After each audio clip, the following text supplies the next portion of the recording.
All right, everybody.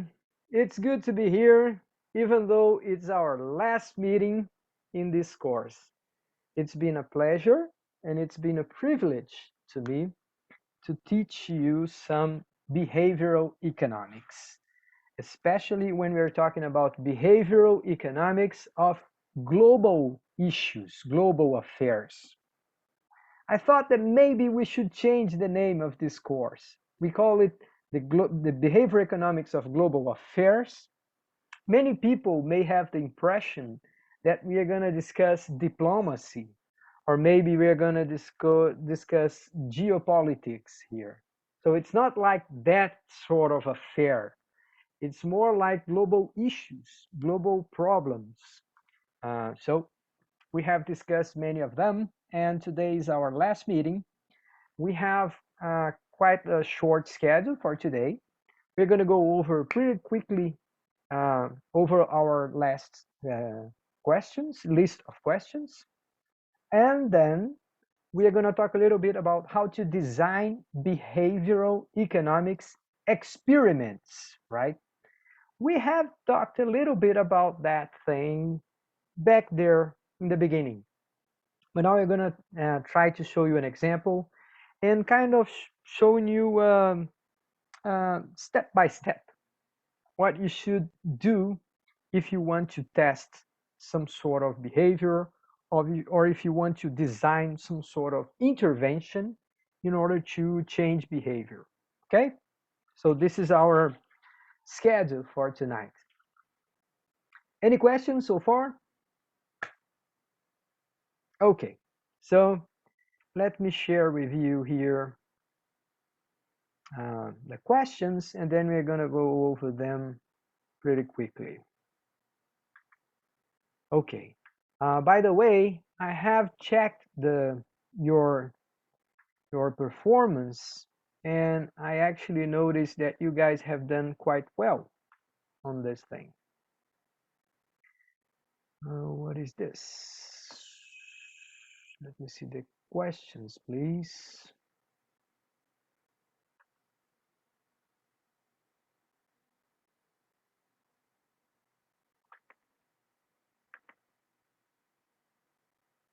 Okay, let's have a look here. Let me stop sharing and then start over. Okay. Here we go. It is this one. All right. Can you guys read it? Okay, first one.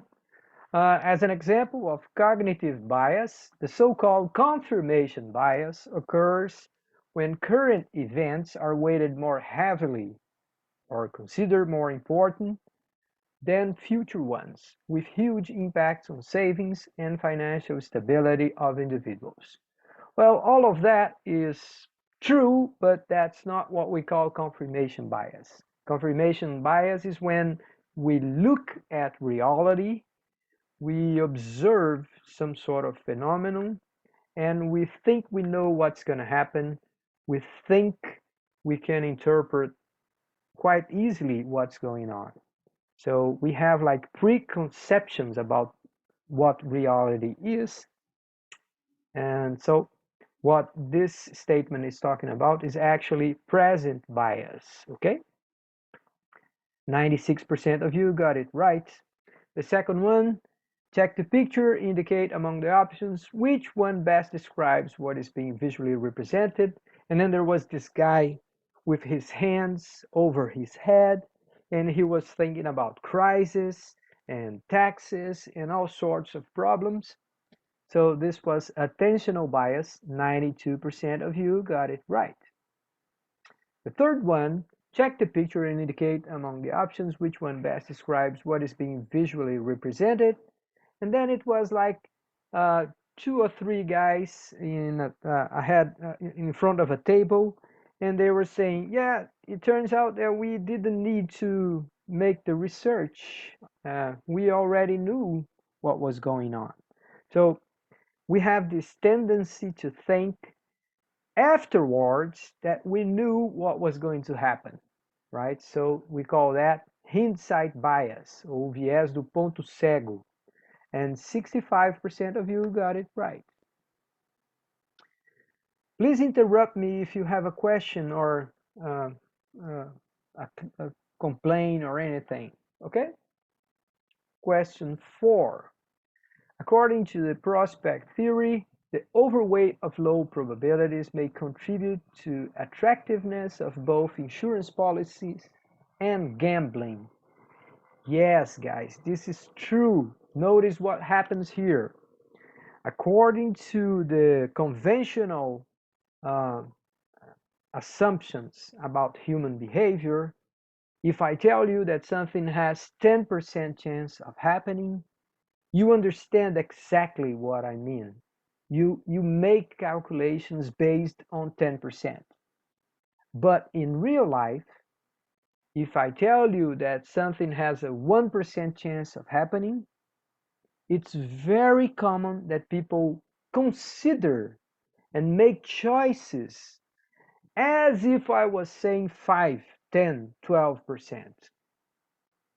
So it turns out that we give too much weight for things that are very unlikely. And we do the opposite with the large probabilities. Sometimes if I tell you that something has 95% chance of happening, you end up concerned, right? Think about condoms, right? Camisinha. You are using that to avoid getting pregnant or getting someone pregnant. And then I tell you, look, condoms are 95% effective. Camisinhas têm 95% de efetividade. And if I tell you that, you're going to say, wow, man, I'm scared now, you know? There's like 5% chance that this thing may happen, right? And people don't understand that 95% is a very large probability. But 5%, you know, on the other hand, we think like, well, that may be such a big chance that I don't want to run that, to expose myself to that risk, okay? So we both overweight small probabilities and we underweight large probabilities. So this is true, and this is one of the fundamental aspects of prospect theory, one of the greatest contributions of Kahneman. All right, question 5. Check the diagram below and evaluate the following statements and indicate the false one. So this one was about concavity and convexity. So let me go straight to the point here. What the diagram shows is this. First, we are risk averse. We don't like risks when we are talking about gains, but we are risk lovers when we are talking about losses. If I tell you, look, there's a good chance that you're going to win the lottery and you don't need to spend money to participate in this lottery. You're going to say, wow, yes, this is good, but then again, how much money I'm already putting in? Can I avoid risks? Can I just take the money and don't participate in this lottery? So we are risk averse when we're talking about gaining, having benefits, but we are risk lovers. If we have already lost something, or we will have some loss and we have to calibrate the chances of having a small loss or a big loss, in these cases, we are more likely to take risks. Okay? This is the first point. The second point that the diagram shows is that we hate losses and we like gains. So if you win 100 reais, that's really good. But if you lose 100 reais, this is terrible. This is much, much worse, much more than proportionally what is positive about gains, okay? So those are the three elements of that. And then the correct answer for this is the difference in slopes of the curve in the quadrants indicate that people tend to be to hate losses and more than they like gains. Okay. Question 6. Check the diagram below, evaluate the following statements. And then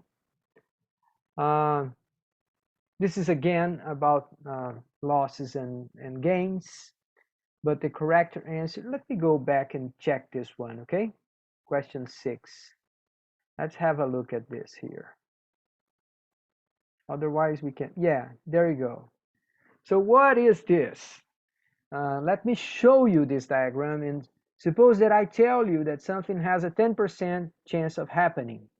You will understand that that has like 18% chance of happening.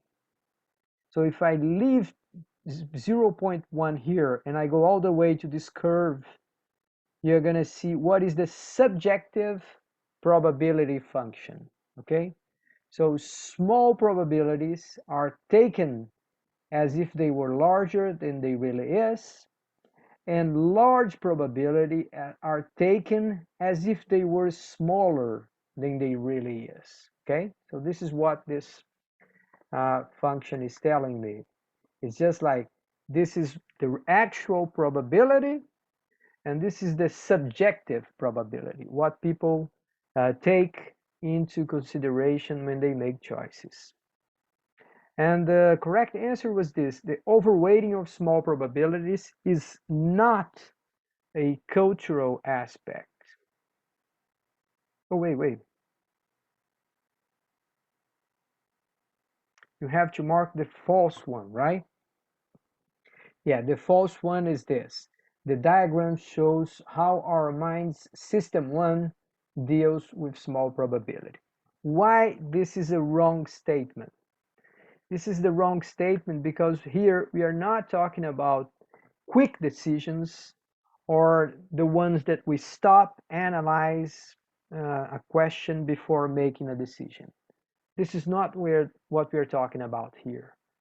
Here, what we are talking about is like, even though people may stop, think for a while, put numbers in the paper, write them down, even if they act like this, in other words, even if they use the system 2 part of their brain, they still make those mistakes, all right? They still tend to overweight small probabilities and to underweight large probabilities, all right? Okay, so let's take a look at question 7 then. About choice architecture, which of the following statement is false? Let me go back to the answers there so we can see how well people did in any of those. All right, about choice architecture, which of the following statement is false?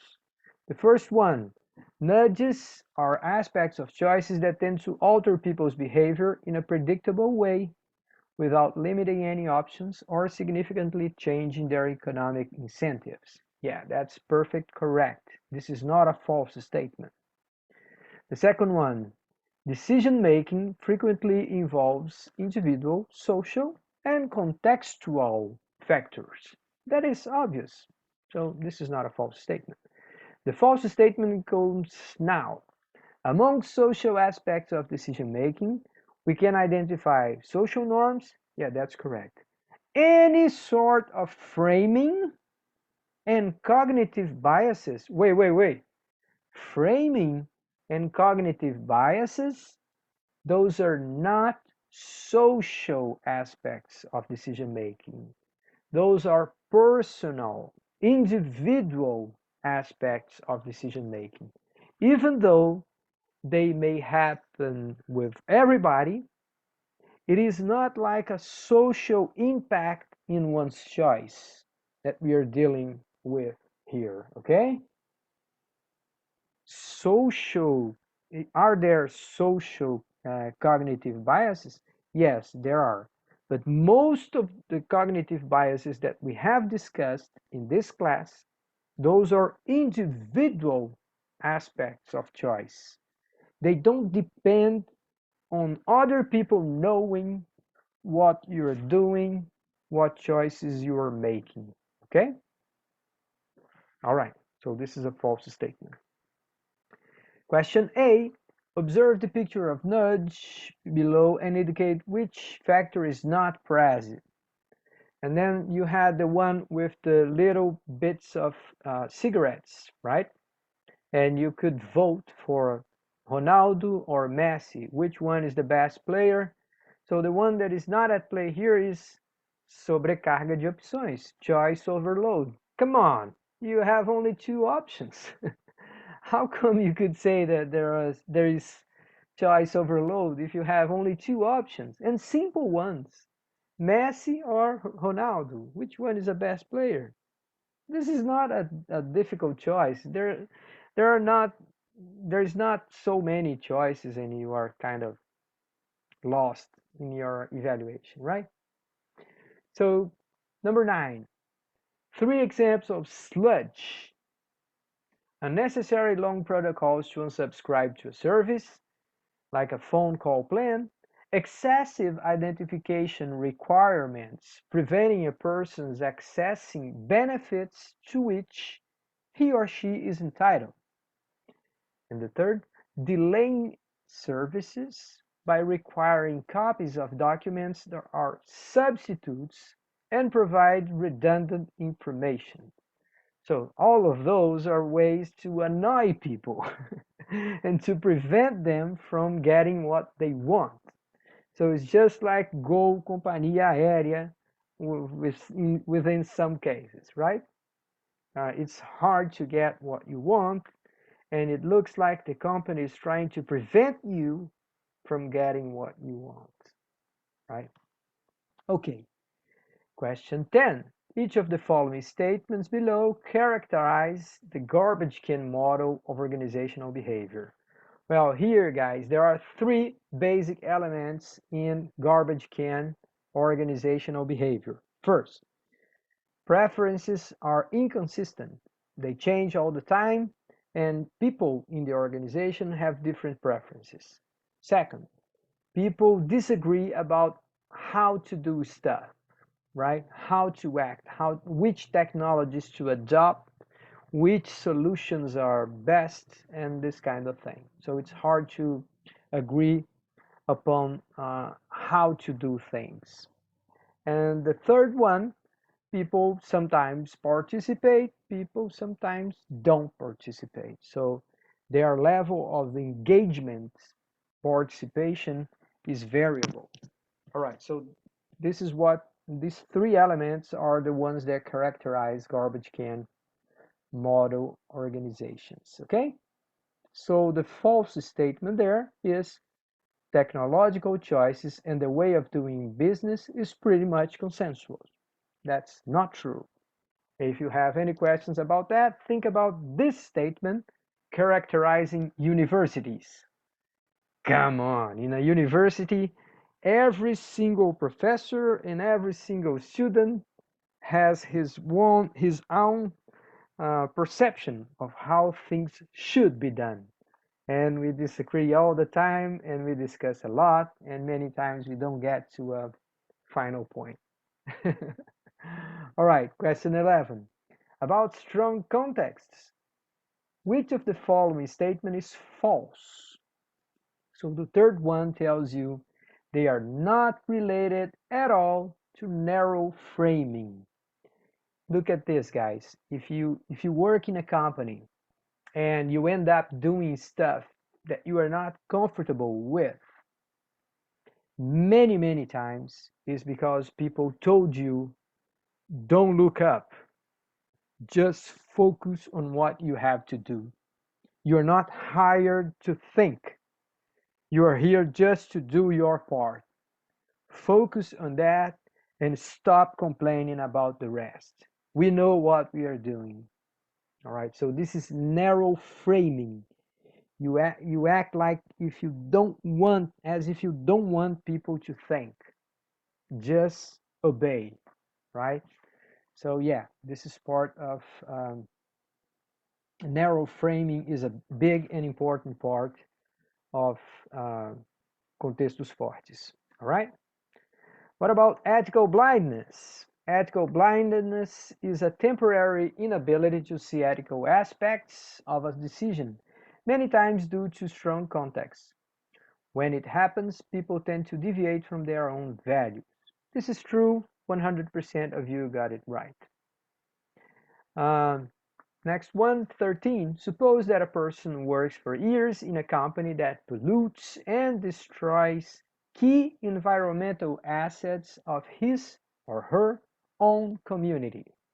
Which of the following aspect does not help explaining such situation? Okay, most of you got this thing right. This here is a simplistic and unrealistic description of reality, right?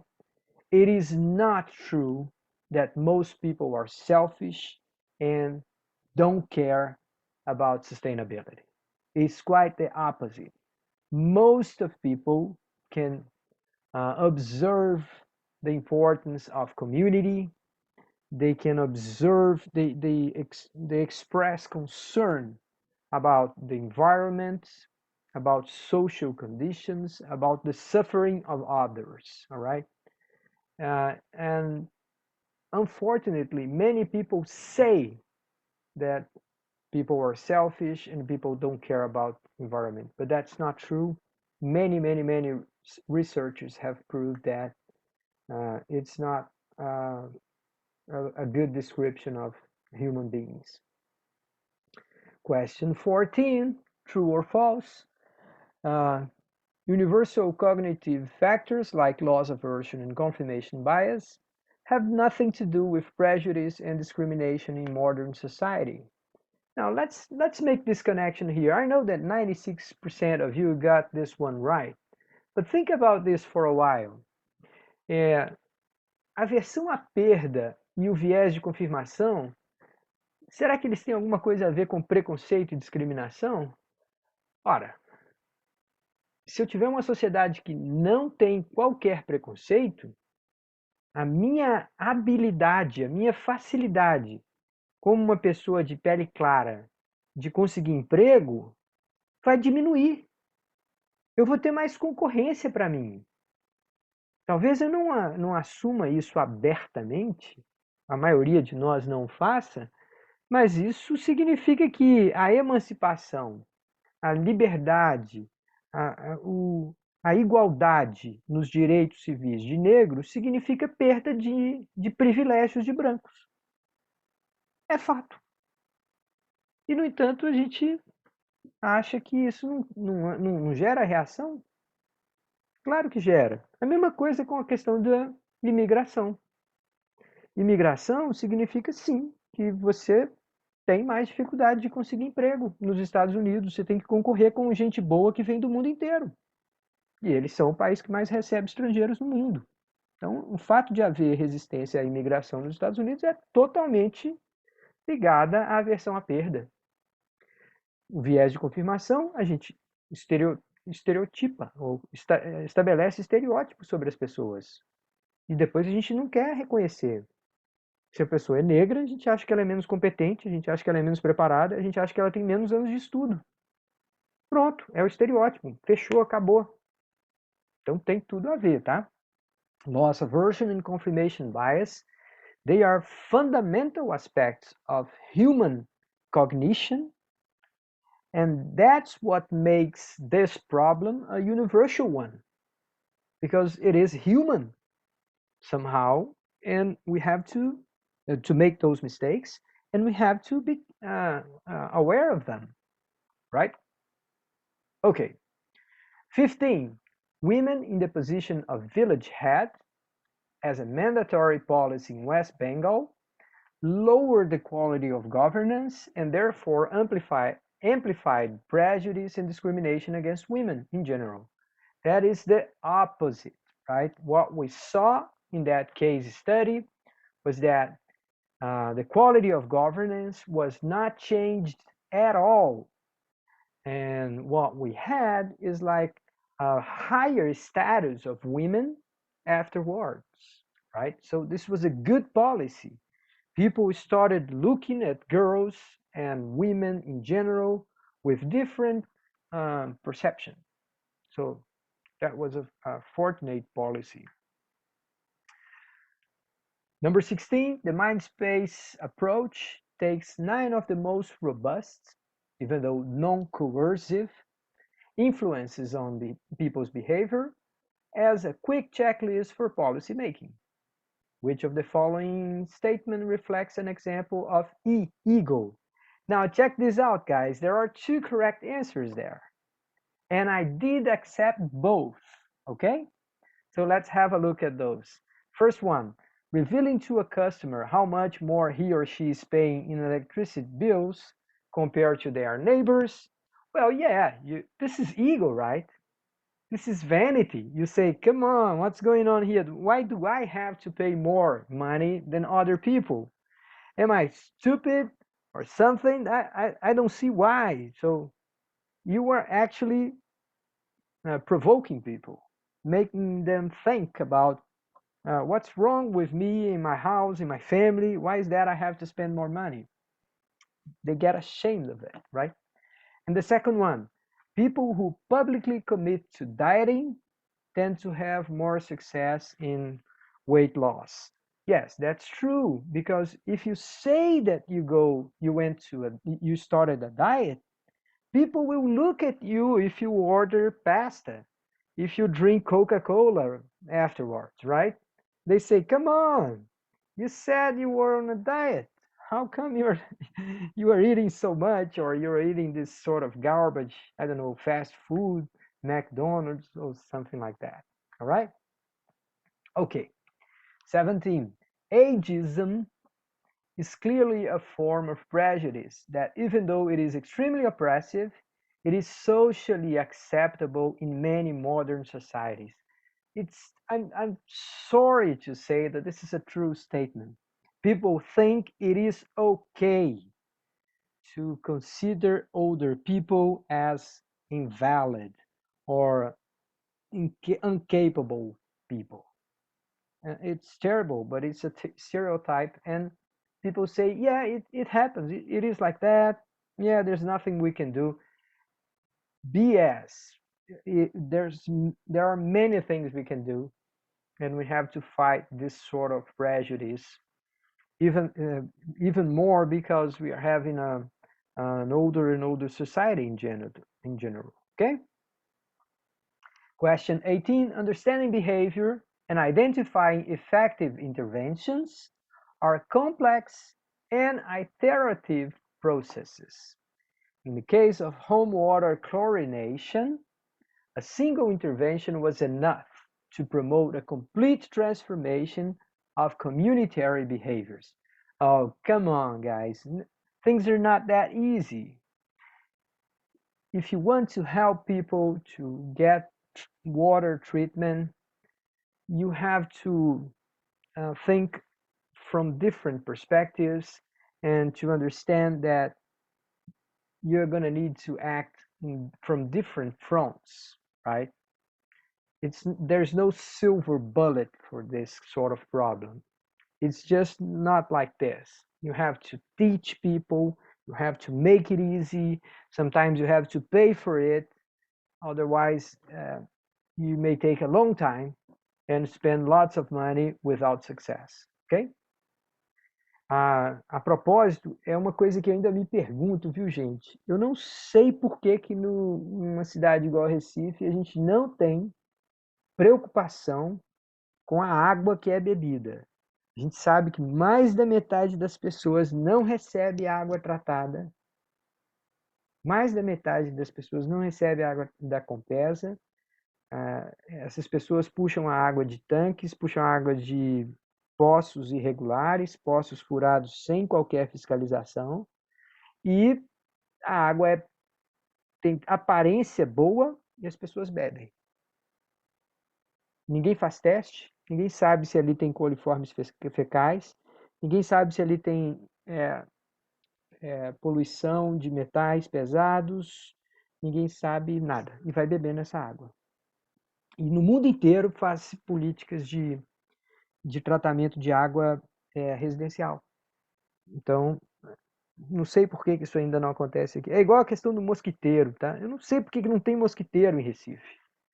Nós somos uma cidade que sofre com chikungunya, sofre com dengue, sofre com zika, e as pessoas não usam mosquiteiro, nem para proteger a cama das crianças.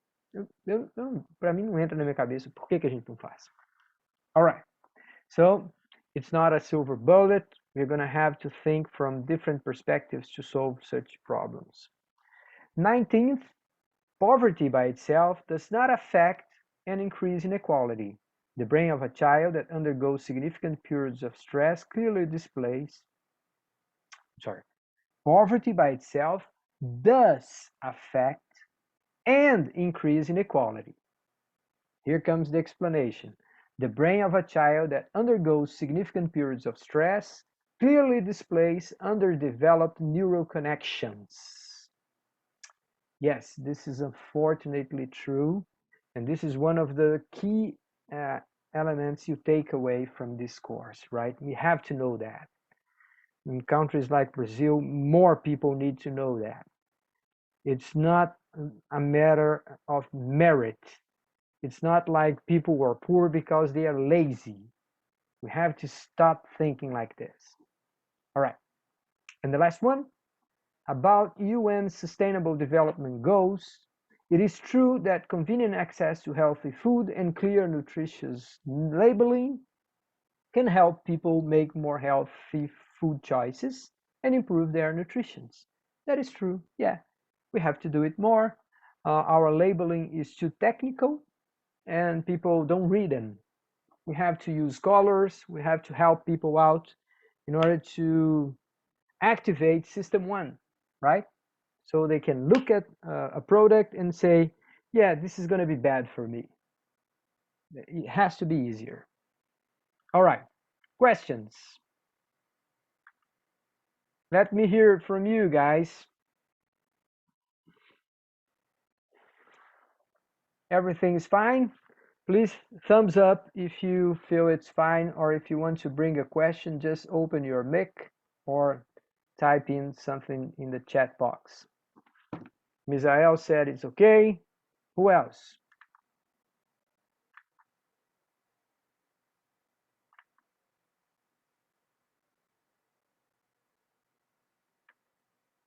Hello, hello.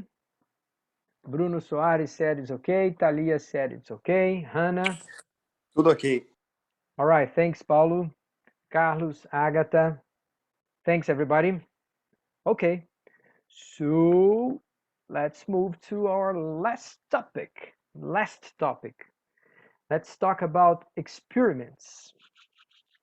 I think I'm going to speak both in Portuguese and English for this last piece, okay?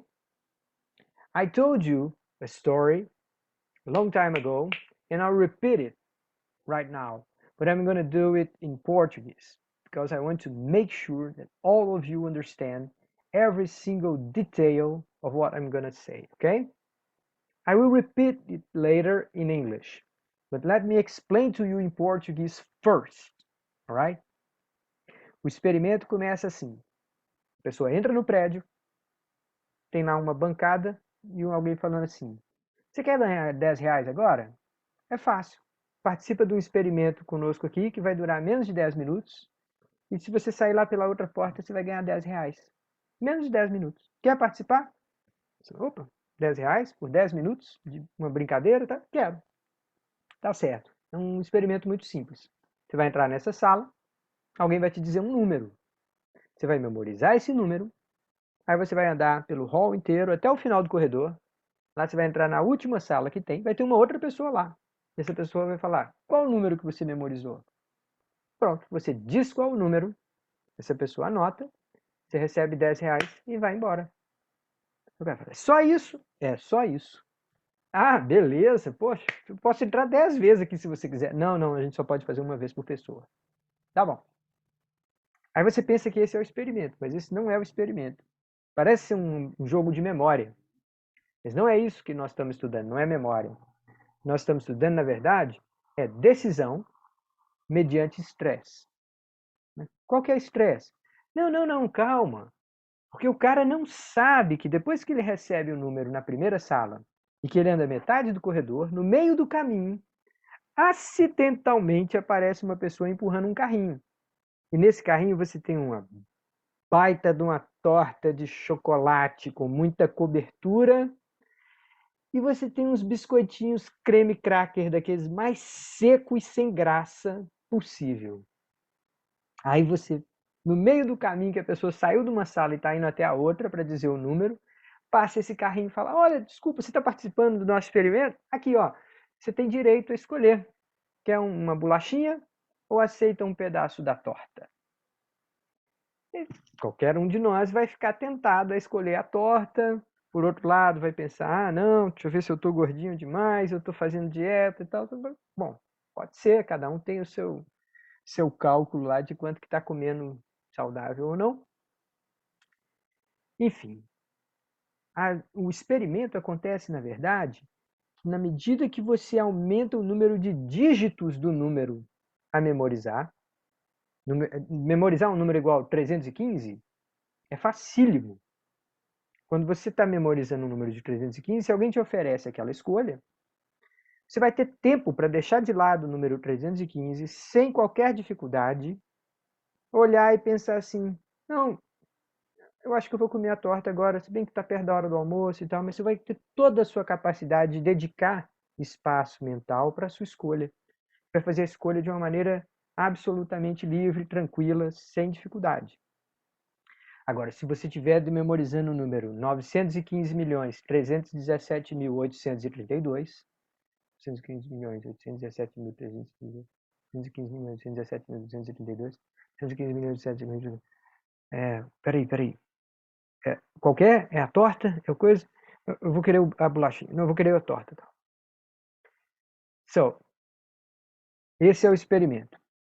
Aí, supostamente, você vai testar o quê?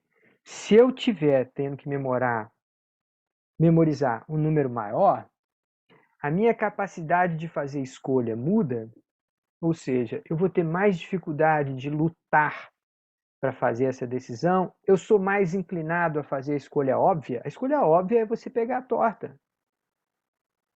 Então, eu quero saber, eu vou fazer isso com 100 pessoas com números fáceis de memorizar e com 100 pessoas com número difícil de memorizar. Aí eu vou ver assim, quanto é a proporção de gente que escolhe a torta. Vocês entenderam esse exercício, né? Esse é um experimento comportamental. Antes de mais nada, eu preciso dizer para vocês assim, para fazer um experimento como esse, você precisa passar por um comitê de ética. Não, mas eu não estou criando sofrimento nenhum. Não, mas eu não estou expondo ninguém a constrangimento. Não, mas isso não tem consequência na vida das pessoas. Não importa. No Brasil, se você vai submeter pessoas a qualquer forma de experimento, para que aquilo tenha validade científica depois, ou seja, que aquilo gere uma publicação, faça parte de um estudo, entre como exemplo de um livro, para aquilo ter validade científica, significa que você submeteu a sua proposta de experimento a um conselho de ética. E aí um conselho de ética diz, de fato, o risco de sofrimento é praticamente inexistente, o risco de uma pessoa começar a chorar porque fala, minha avó fazia bolo de chocolate para mim e ela morreu. A chance é muito pequena, isso você não está aumentando a chance de sofrimento de ninguém e tal, então vai dizer, pronto, então pode fazer. Alright, did you guys understood the experiment, right? Now I'm going to show you how experiments like this are developed.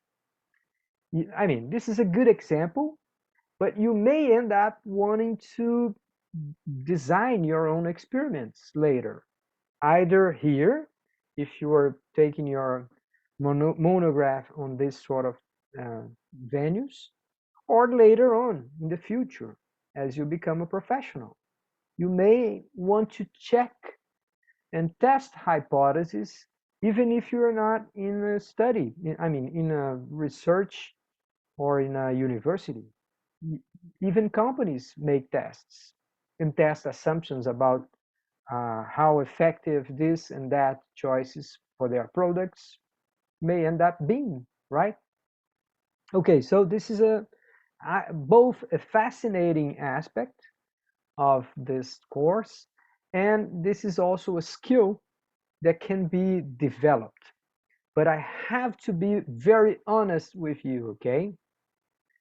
What we are going to talk about right now is art. It's not science. We don't have very good theoretical models to describe experiment development, how to develop an experience. It's something like you teach, you practice. There are some best practices. You observe things that went right, went fine, things that didn't go very well, and you learn. You learn from experience. Okay? So we're talking about art, abilities that you can only develop by exposing yourself, try and error, and then you develop these abilities. It's not like I can teach you a model and you're going to replicate it and it's going to be fine. You have to study the context and try to get it right. That's why behavior economics many times work with pilots. You start with a small test with a small number of people. You learn what happened in a small group before you expand that to a whole population. All right, this is a best practice in behavior economics. Don't start thinking that you're going to have a huge intervention. Start small, see if it works, and then you give scale to it. All right, so let me share with you here the last piece of material you guys will see in this. Oh, wait. Yeah, here. Just a minute, please. Let me take this thing out of my face. Yeah, there we go. All right, so I shared with you this material. It's quite an interesting one. And let's see what are the step-by-step elements of experiment design. First one, identify key behavior. So let's go back to our example. What is the key behavior that you want your users to do? So what we are studying is not how people memorize numbers. That's not the key behavior we are talking about. The key behavior there is how people make choices of diet, how they make choices of what to eat in different situations, in different circumstances, right? So the experiment that I just described to you is like when you make a choice between some very healthy and plain food or something that is full of calories but very enticing, how you make that choice. And we are going to test some assumptions about that, right? So we are going to make the key variable in this case will be if you go for the cake, if you take the cake or if you take the crackers, right? So the measured variable here is how many people because of whatever situation they are, they end up choosing the cake. Okay, this is the measured variable. In other words, how can you make choice that is not healthy? Okay, so you have to think about behavioral barriers, things that prevent people from doing what they know they should. Okay? So what are headwinds and tailwinds? Let's take a look at this. Two types of barriers. Headwinds, those are factors that make it difficult for a user to engage in the key behavior. What is the headwind that we see in our experiment? Qual que era a barreira, a dificuldade que a gente estava estudando lá naquele experimento que eu acabei de descrever? Come on, guys, you have to tell me.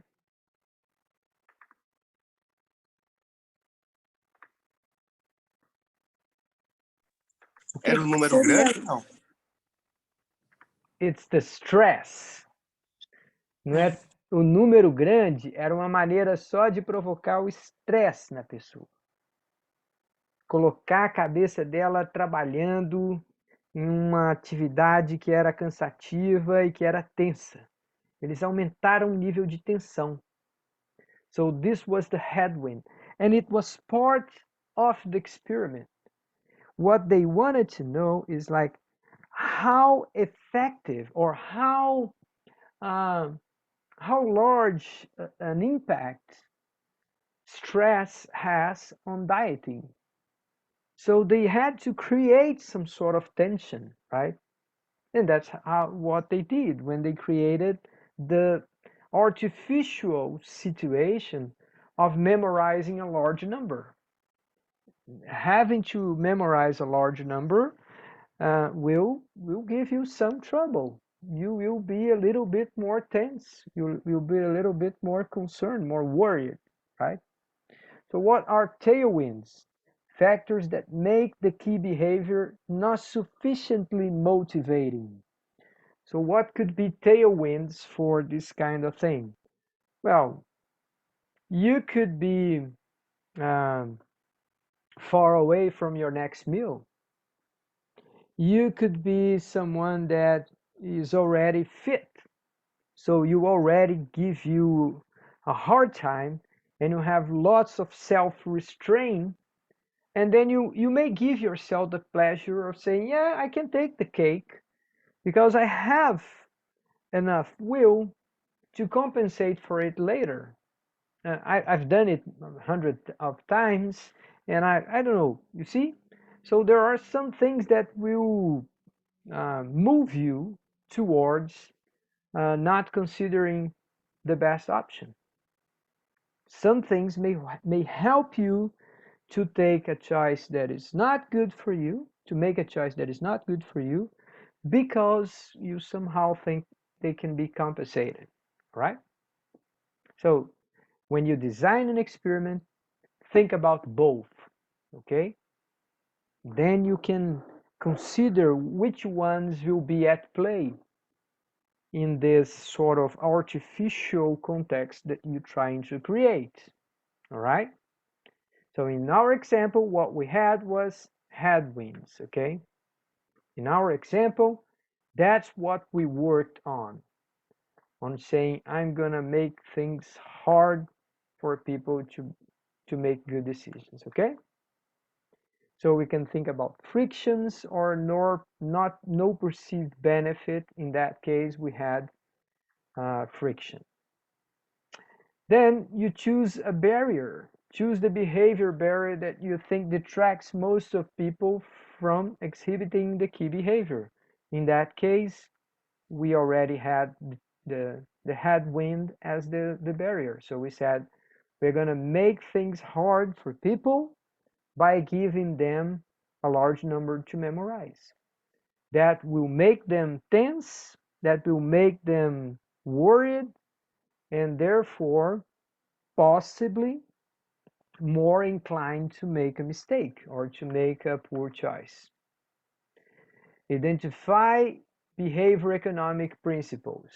So you want to say, to state what's going on from a behavior economics perspective. So you would have to describe, look, is this going to be a system 1 or a system 2 choice? Oh, no, yeah, we're talking about system 1. We are talking about impulsive behavior. It's something that you have to make the choice fast. It's not something that you're going to take home, think about it. Yeah, what I'm going to eat tomorrow, a cake or a cracker. No, it's not like this. It's right there in the moment. So you could discuss, oh yeah, there is system one and system two. Sometimes you don't have enough time to make decisions. We have to make decisions quickly, and we are inclined to be, I don't know, impulsive and all of that, right? So describe what you are studying with the fundamentals of behavior economics, okay? What is going to be the principle, which ones will affect your decision. So you choose the one that you're going to choose. In this case, system one, choice about dieting, and then you describe it. You study, you read the literature about dieting and system one and Kahneman and so stuff, right? And finally, you write the hypothesis. You have to be specific before you start looking for people. What is the hypothesis? The hypothesis is like this. When people have to memorize large numbers, they become worried and they are more inclined to eat the cake. That's the hypothesis. If I study it and I see that things didn't change with small numbers or large numbers, well, the hypothesis was rejected. My hypothesis was this. When people had larger numbers to memorize, they made poor choices. Okay, you write that down, and then you're going to create the conditions of the test. You have to think about who is going to be in the control, who is going to be tested, who is going to get small numbers, how many people will get small numbers, how many people will get large numbers. You have to check people with the same profile. Both groups must have younger and older people. Both groups must have white, black, yellow, whatever color people. Both groups will have to have guys, girls, whatever. All right. You have to make all other conditions random. Otherwise, you're going to have a biased test. Okay. So you have to have the control group and the testing group. All right. And you're going to check. Here's just an example about clicks and different options that Google has offered people in order to hire some ad AdWords deals. Okay. All right. So basically, this is it.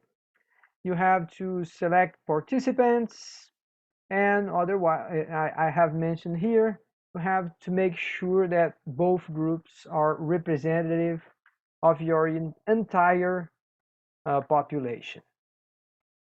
If you have 6 participants in control group, you should have 6 participants, or at least close to 6 participants in the testing group. And you try to have large samples. Not always we can have large samples, but you must try and get at least more than 100 people, and sometimes you even have to ask for more people. All right? After you do all of that, you think hard about what happened in your data, consider different interpretation, and sometimes you may even have interviews with people afterwards. After they participate in the test, you can invite some of them and say, look, please tell me, how did you feel about this test? What made you make this and this choice, right? So it's good to do that afterwards. You're trying to make sure you are interpreting correctly what people did in your exam. How about that? Isn't it cool?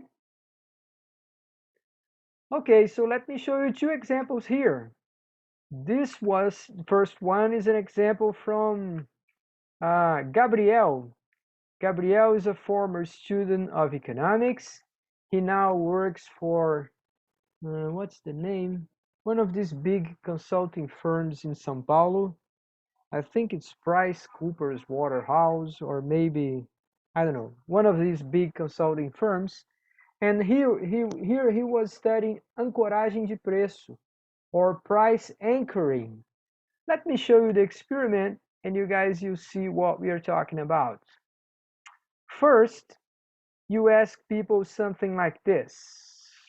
All right, you present to people this picture and say, qual a sua melhor estimativa de preço para esse energético? That's it. You look at it and you say, it's 10 reais, it's 5 reais, it's 15 reais, I don't know. And then you ask people, come on, how confident you are in your guess. Do you think you got it right? And you may say, oh, I'm 100% sure that I got it right. No, I'm 20% sure. I'm not sure at all. So I think it is like 0% sure, right? So this is one group of people. The other group of people, you're going to make a different sort of question.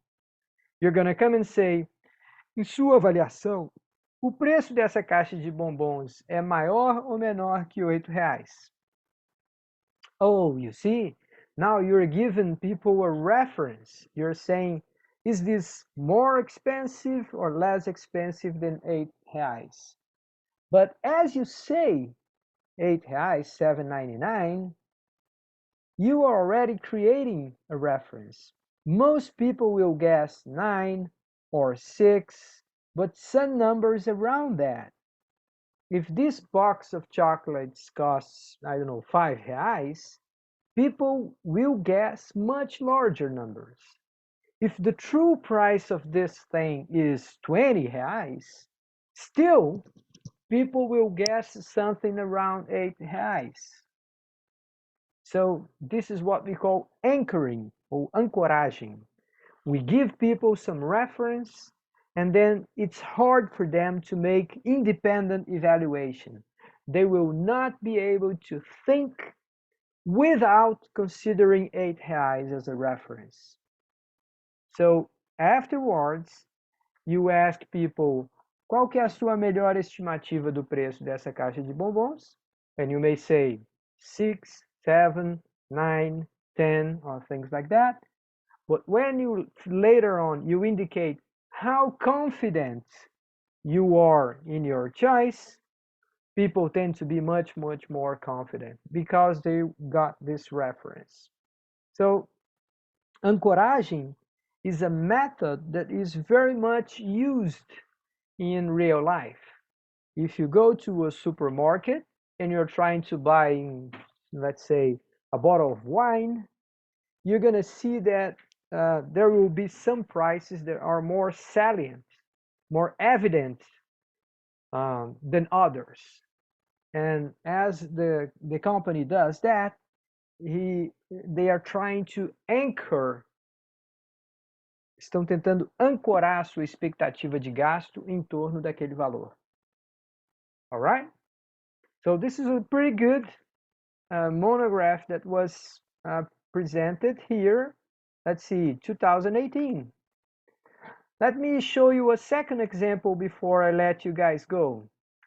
Now, this one is from Wedja, and she was talking about digital influencers. So there are some girls in Instagram, and they keep telling you about products. So they take a product and say, all right, I'm gonna talk today about this and this. Oh yeah, this product is very good for your face. Your face will look like this and such, but I indicate this product for such and such people and things like that. So it's like a counseling, some sort of coach about purchases, things that you should buy or not. And so here comes Wedja and asks, Luiz, I want to check if these girls are friends or foes. If they are your friend and help you make good choices, or if they are actually your enemies and they're trying to make you spend more money on things that you don't need. So, how can you evaluate that from a behavior economics perspective? And what you do, basically, you study persuasion.